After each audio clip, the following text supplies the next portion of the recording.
Welcome everyone to the Friday edition of the Q&A series here on OTRS Central, the Facebook Friday Q&A, if you will. All the information on how to get your questions answered every Monday, Wednesday, Friday here on OTRS Central is all in the description box down below. And keep in mind, on Fridays, it's just strictly questions posted on the new OTRS Central Facebook fan page. So that's where all these questions are from today. Thanks to all of you that took the time to submit your questions. Let's get started with this Q&A. At Moises Enrique asks, will you do a SummerSlam review series? Yes, starting Sunday. It'll be one a day from July 20th, I think, to August 16th. SummerSlam 1988 to 2012, no 2013, because that review's already on OTRS Central. But 88 to 2012, I believe that's a total of 25 SummerSlam reviews, one per day here on OTRS Central, starting Sunday. Jamie Ennis, why doesn't Ashley appear in your videos? Does she not watch wrestling anymore? She really doesn't watch much wrestling anymore. I probably should get her into a few more videos, but sometimes when I record them, she's not here or she's doing stuff herself because she has a life as well. Well, I say as well as if I have a life. So hopefully I can get her to do some more videos. Maybe another pro wrestling fuck, marry, kill would be one. Daniel Harrison, what cities or states in America that have never hosted WrestleMania do you think would be ideal places to hold it?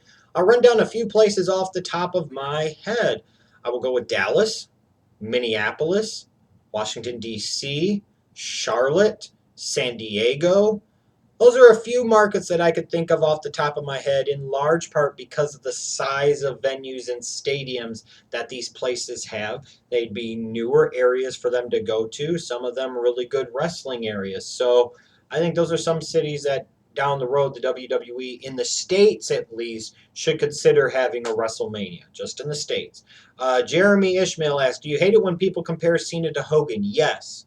I understand why people make the comparison. I just don't think it's an appropriate or very good one. There may be some small similarities there, but I trust and promise when I tell you this, there are huge gaping differences as well. And Emilis Emka, why do you think WWE doesn't push black guys to the top? I think there are numerous reasons that I've talked about before in other videos in the past on this channel. I think part of it might be some prejudice and racism from the executives at the top of the company. I think it's WWE maybe being out of touch with the athletic reality that is the sports world, especially in this country today, where black athletes dominate several sports. I think it's also in part because of the WWE and their treatment of black performers and other non-white performers over the years, and their lack of really aggressively recruiting these other athletes that aren't white has created an environment where they just don't have a lot of these non-white performers, and as a result, there's not a whole lot of margin for error, and you just don't have a lot of these guys that you can push to the top. I think it's partially that. Numerous reasons. I think it's also a fear from the WWE that they still think their fan base is primarily white, primarily Southern, primarily redneck, and primarily loves NASCAR, and will be very put off if a bunch of black guys are at the top of WWE. I think it's a ludicrous notion in today's world, but it's an attitude I still believe the WWE has to this day and will continue to have, sadly, for a period of time. Jonathan Pittman asks, is there anything WWE could do that would legitimately make you quit watching their product altogether? If so, what would have to happen?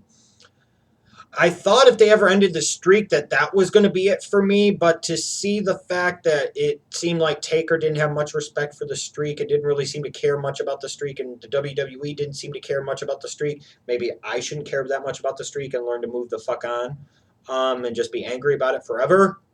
I don't know if there's any one specific thing that could legitimately make me stop watching altogether, because in part, even when WWE product is bad, there's usually those things, that 1, 2, 3 things that are redeeming qualities that give you just enough to sit through the other shit. So the only thing I can maybe sit there and say is if WWE fails in the future to give me any redeeming qualities about the product for an extended period of time, that may do it. Or let's be realistic, if I stop doing wrestling videos here on YouTube, that would probably be me just saying, I don't really need this anymore, frankly. Matt Cooper asked, out of the wrestlers you've met, which ones were really nice and which ones weren't so nice? I've met a lot of very nice wrestlers over the years. The only one that stands out to me that wasn't so nice was Perry Saturn. He kind of came across as a dick a couple of years ago.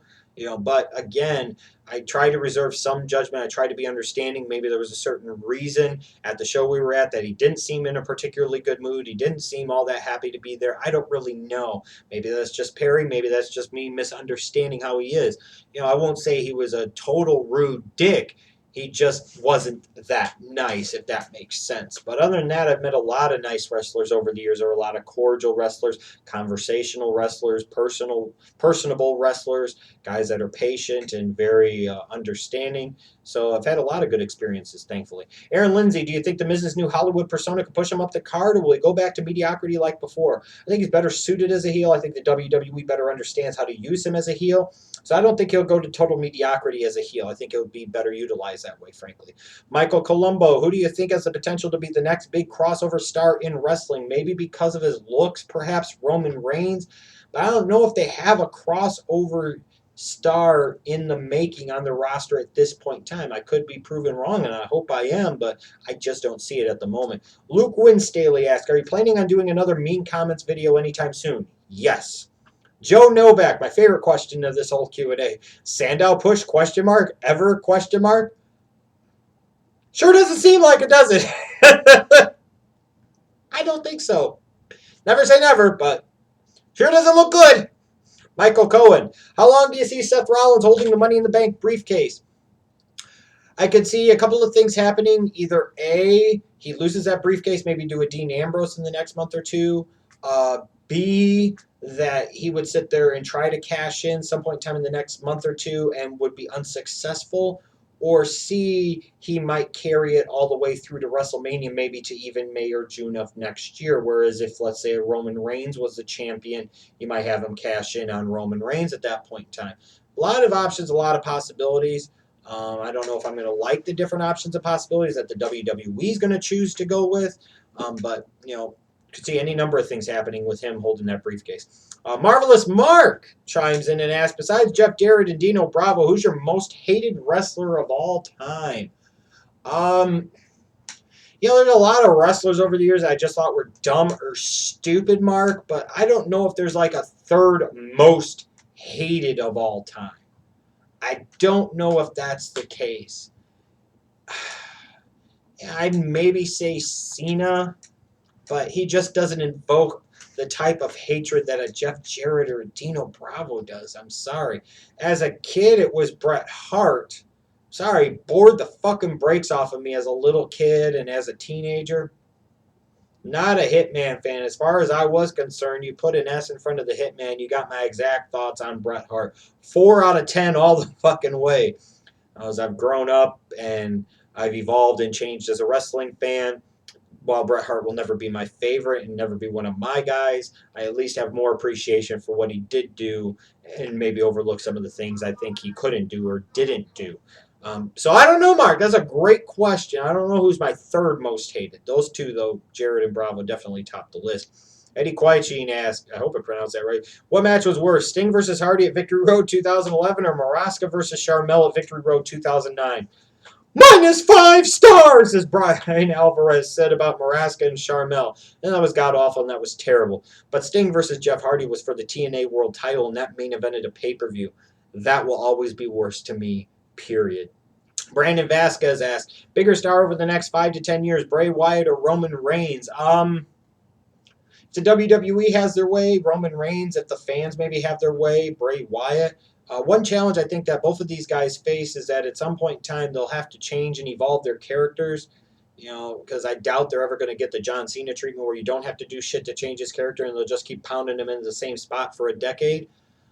I wonder if a Bray Wyatt is going to be able to tweak and evolve and change his character away from some of the rambling, kind of ranting promos that he does now. Is he going to be able to do different things? Is Roman Reigns going to be able to add more to his overall arsenal of things he can do and his skills? Is he going to become a better talker on the mic? Is he going to show a better sense of humor? These type of things, these are questions. So, who's going to be the biggest star in 5 or 10 years? Like I said, it depends on whose perspective and who wants it to happen. But I think both of those guys face some serious challenges to become the biggest star in 5 or 10 years. Anthony Wire asked, what would it take to bring the Attitude Era back? A time machine and go back to 1998. Let it go. Let it go, brother. Just let it go. Ethan Kennan closes out this Q&A by asking me, when will you do another one of those pro wrestling fuck, marry, kill videos? I'll be doing another one at some point. I don't have a specific time frame for when, but when I do decide to do one, I'll make sure I let you guys out there know, so that way maybe I can get you involved and you can ask the fuck, marry, kill questions, and then I'll have to answer them. So when I do decide to do one, I'll make sure I let all of you know. Thanks again to all of you that submitted your questions for this Facebook Friday Q&A here on OTRS Central. All the information again on how to get your questions answered either Monday, Wednesday, or Friday is all in the description box. And remember, Sunday! The SummerSlam Review series starts here from me, the Schleich Daddy, on OTRS Central.